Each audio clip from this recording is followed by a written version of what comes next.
जैसे ही कुंदन घर आया वैसे ही उसकी फ़ोन की घंटी बजी।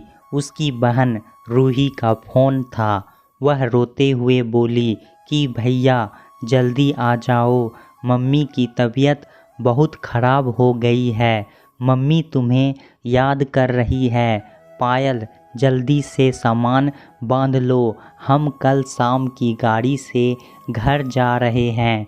मम्मी की तबीयत ठीक नहीं है, कुंदन ने फ़ोन पर कहा। लेकिन कुंदन, मेरी शाम को ज़रूरी मीटिंग है जिसकी तैयारी मैं पिछले 1 महीने से कर रही थी और उसमें मेरी प्रेजेंटेशन भी है, तो मैं तो नहीं जा पाऊँगी। आप चले जाइए और मम्मी को संभाल लीजिए। तुम्हारा फिर से वो ही मीटिंग का नाटक। तुम तो मेरे घर वालों को ज़रा भी नहीं चाहती हो। हर समय ना जाने का कोई ना कोई बहाना बनाती रहती हो। तुम्हें तो बस अपनी आज़ादी चाहिए। जब देखो मीटिंग और ऑफिस, ये नौकरी छोड़ क्यों नहीं देती? कुंदन ने गुस्से में फ़ोन पटक दिया। पायल को कभी कभी विश्वास नहीं होता था कि ये वो ही कुंदन है जो उसकी स्मार्टनेस और काबिलियत का दीवाना था, जो उसके आत्मनिर्भर होने की हमेशा तारीफ़ करता था। आज वो ही कह रहा है कि नौकरी छोड़ दो। अब नौकरी छोड़ भी कैसे सकती हूँ? घर की ईएमआई दोनों बराबर मिलकर देते हैं। जब सैलरी आती है तो कुंदन को अच्छा लगता है, पर जब वो किसी काम से ससुराल नहीं जा पाती है तो वो कुछ भी अनाप शनाप कह देता है और गुस्सा हो जाता है। गुस्सा भी ऐसा कि 3-4 दिन तक बात नहीं करेगा। फिर पायल उसे बड़ी मुश्किल से मनाती है। धीरे धीरे सब सामान्य हो जाता है और ज़िंदगी वापस पटरी पर आ जाती है। अभी 6 महीने पहले ही तो दोनों की शादी हुई थी। दोनों ही एक ऑफिस की सालाना मीटिंग के दौरान मिले थे। फिर फ़ोन का सिलसिला शुरू हुआ, दोस्ती हुई, प्यार हुआ और फिर शादी हो गई। दोनों के घर वालों ने भी कोई आपत्ति नहीं की। उन्हें भी रिश्ता पसंद था। कुंदन और पायल दूसरे शहर में रहते थे और उनके परिवार दूसरे शहर में रहते थे। दोनों के बीच वहाँ भी आना जाना था। पायल ससुराल जाती थी तो वहीं मायके भी रह आती थी। कुंदन के घर में मम्मी पापा और एक छोटी बहन थी जो कॉलेज में पढ़ रही थी। वही पायल के घर में मम्मी पापा थे। दोनों के परिवार ज़्यादा दूर भी नहीं रहते थे। कभी कभी उनका आना जाना भी होता था।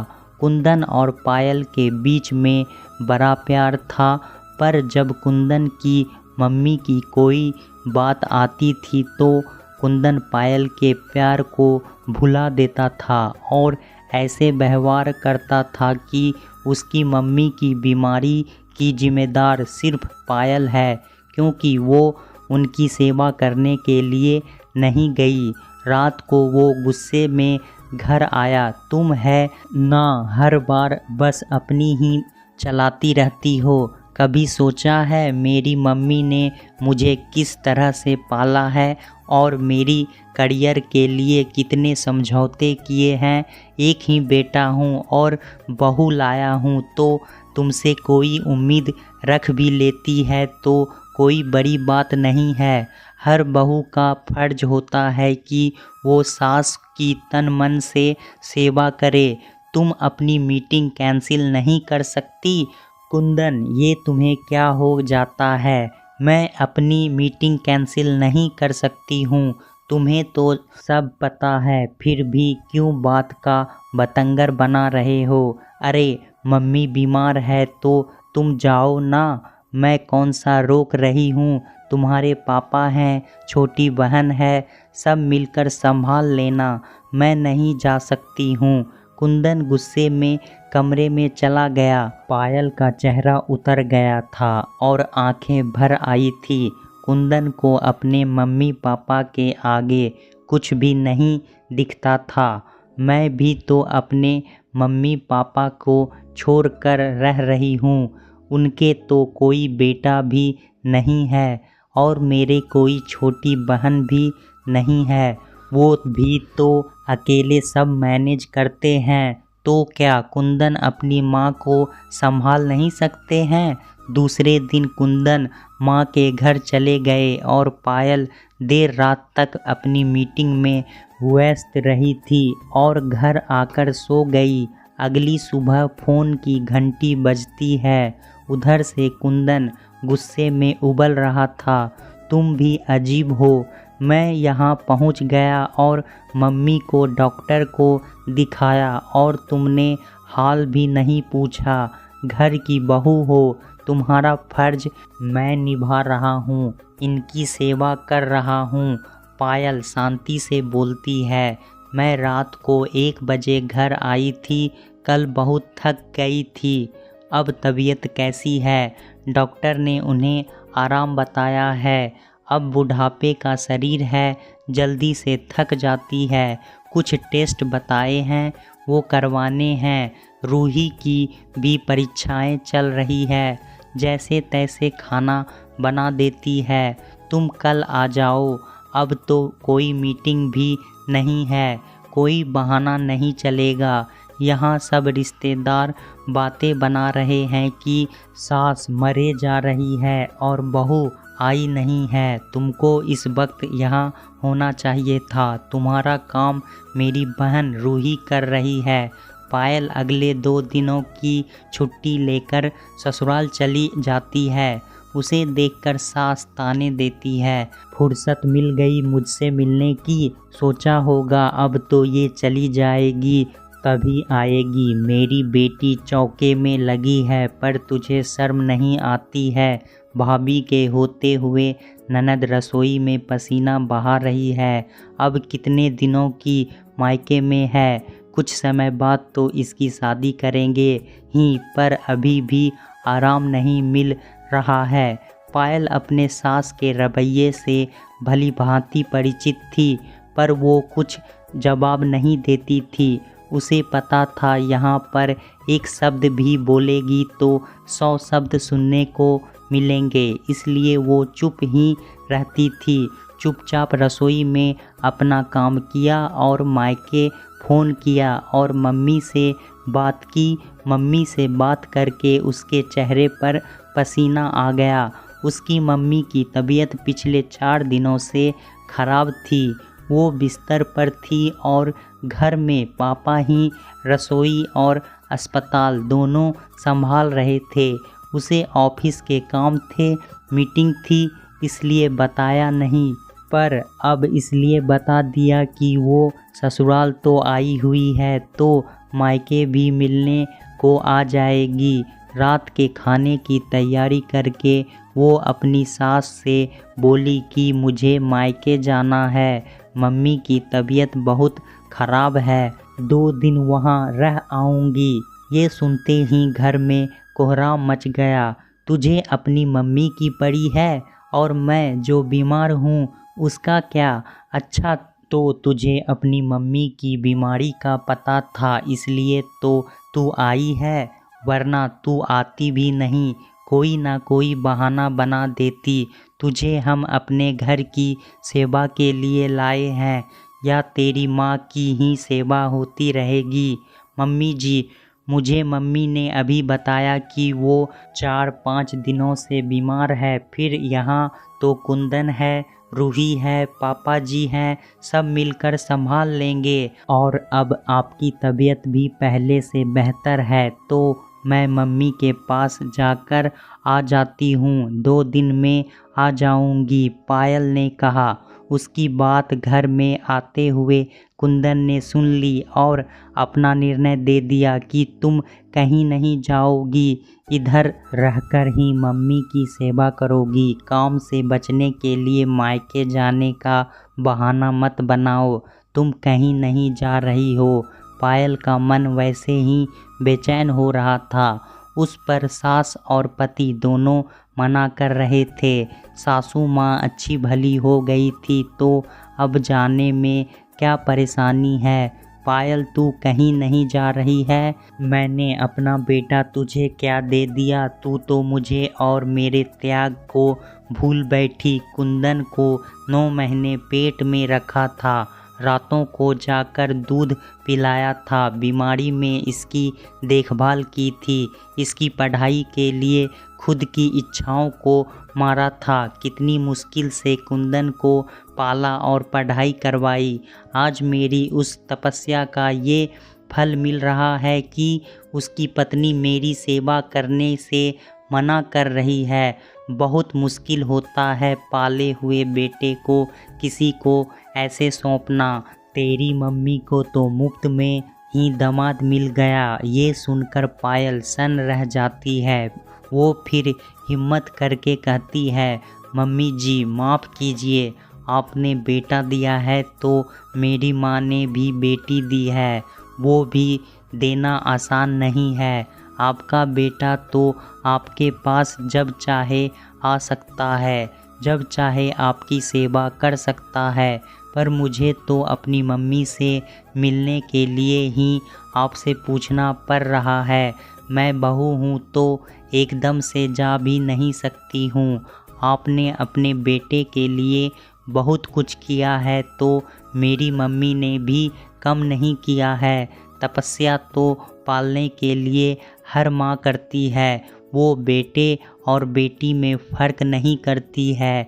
मेरे मम्मी पापा ने भी मुझे पढ़ाया है, अपने पैरों पर खड़ा किया है। मैं भी कुंदन के जितना ही कमाती हूँ, पर आपकी बंदिशों ने मुझे जकड़ रखा है। मैं हमेशा से समझौता करके चल रही हूँ। कुंदन से मैं प्यार करती थी और इनके अच्छे व्यवहार के कारण ही मैंने इनसे शादी की थी, पर मुझे पता नहीं था कि प्यार की और शादी के बाद की ज़िंदगी बहुत अलग होती है। दोनों में बहुत अंतर होता है। कोई भी इंसान हो, उसका असली व्यवहार साथ रहने पर ही पता चलता है। मैंने इतने दिनों अपने मम्मी पापा के सिखाए संस्कारों का मान रखा और मैं निभाती रही, पर आज मैं रुकूंगी नहीं।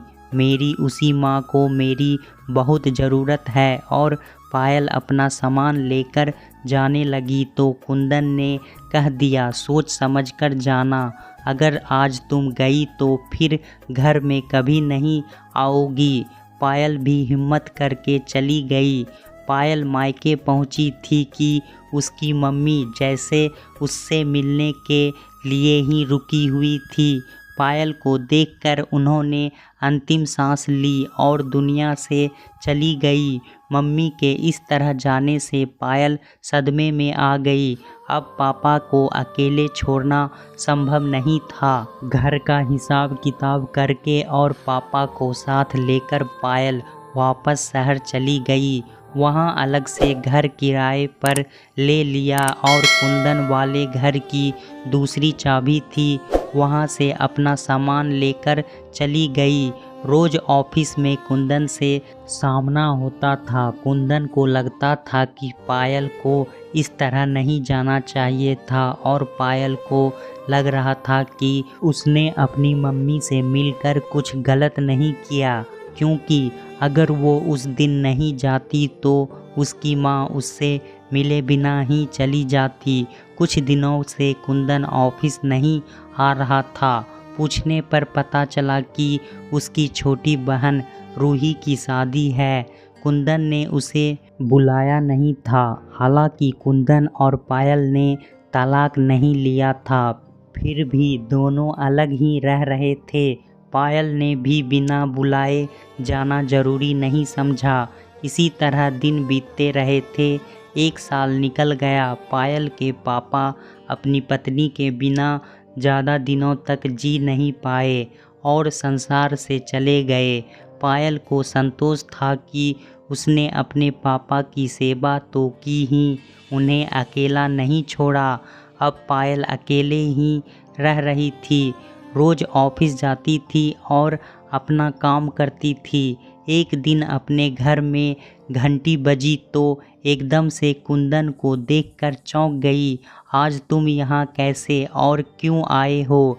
उसने सवाल किया। मैं तुमसे अपने बुरे व्यवहार के लिए माफ़ी मांगने आया हूँ। मैंने हमेशा तुम पर अपनी सोच थोपी थी, कभी तुम्हारी भावनाओं को महसूस नहीं किया, कभी तुम्हारे दर्द को नहीं समझा, तुम्हें अपनी मम्मी से मिलने तक को रोका था। पर मैं ये भूल गया था कि जैसे मेरी मम्मी है वैसे ही तुम्हारी भी मम्मी है। पायल को ये सब सुनकर विश्वास नहीं हुआ। उसने यही कहा कि अच्छा, अचानक ये भावनाएं, ये दर्द कैसे महसूस हुआ? इसके पीछे कोई तो कारण होगा, वरना तुम्हारा जैसा व्यवहार है उसमें बदलाव आना एकदम से असंभव सा है। हाँ, जब खुद पर बीतती है तभी हर दर्द का एहसास होता है। जब से छोटी बहन रूही की शादी की है सारे एहसास हो रहे हैं। वो भी नौकरी करती है पर बहुत मजबूर है। दामाद जी ने उसका जीना मुश्किल कर रखा है, कभी भी घर नहीं भेजते हैं। कुछ दिनों पहले पापा को हार्ट अटैक आया था, वो अस्पताल में भर्ती थे। हमने कहा कि रूही को कुछ दिनों के लिए भेज दें, पर दामाद जी ने भेजा नहीं। मुझे भी छुट्टी मिल नहीं पाई, सीनियर्स के साथ मीटिंग थी, मम्मी को अकेले भाग दौड़ करनी पड़ी। पर रूही के ससुराल वालों ने उसे भेजा नहीं। तब जाकर मम्मी और मुझे समझ में आया कि जब हमने अपनी बहू का दिल दुखाया है तो हमारी बेटी को कैसे खुशी मिल सकता है। जो हम दूसरे की बेटी को देंगे वो ही तो पलटकर हमें मिलेगा। अब रूही मायके आने को तरस जाती है। पहले तो बाहर नौकरी करने जाती है, फिर ससुराल वालों की नौकरानी बनकर सेवा करती है। बहुत दुखी है। तुम हम सबको माफ़ कर दो ताकि हमारे मन का बोझ हल्का हो सके। कुंदन ने कहा तो पायल का दिल पिघल गया। आखिर उसने कुंदन से प्यार किया था, यही प्यार था, तभी तो उसने कभी तलाक लेने की नहीं सोची। एक प्यार की डोरी थी जिससे वो आज भी बंधे हुए थे। मुझे माफ़ कर दो, मैंने तुम्हें तुम्हारी मम्मी से भी मिलने से रोका और दोबारा घर आने को नहीं कहा, लेकिन आज मैं कह रहा हूँ कि वापस घर चलो, हम सबको संभाल लो, सब तुम्हें बहुत याद करते हैं। पायल का पत्थर दिल पिघल गया। पत्नी तो वैसे भी पति की हर गलती माफ़ कर ही देती है। वो वापस अपने ससुराल, अपने घर चल दी। दोस्तों, पायल को उसकी सास और उसका पति कुंदन उसके मायके जाने से रोक रहे थे। अगर उसने उस दिन उन लोगों की बात मान ली होती तो वह अपनी मम्मी से फिर कभी नहीं मिल पाती। अक्सर ससुराल में बहू को इतने दुख दिए जाते हैं कि लोग भूल जाते हैं कि उनकी भी बेटी है। जैसा व्यवहार वह अपनी बहू के साथ करेंगे वैसा ही व्यवहार उनकी बेटी के साथ भी होगा। इसलिए हमें बहू के लिए इंसानियत और प्यार की भावना रखनी चाहिए। दोस्तों, कहानी कैसा लगा हमें कमेंट करके ज़रूर बताएं। इसी तरह की पारिवारिक कहानी सुनने के लिए हमारे चैनल को सब्सक्राइब करना ना भूलें। धन्यवाद।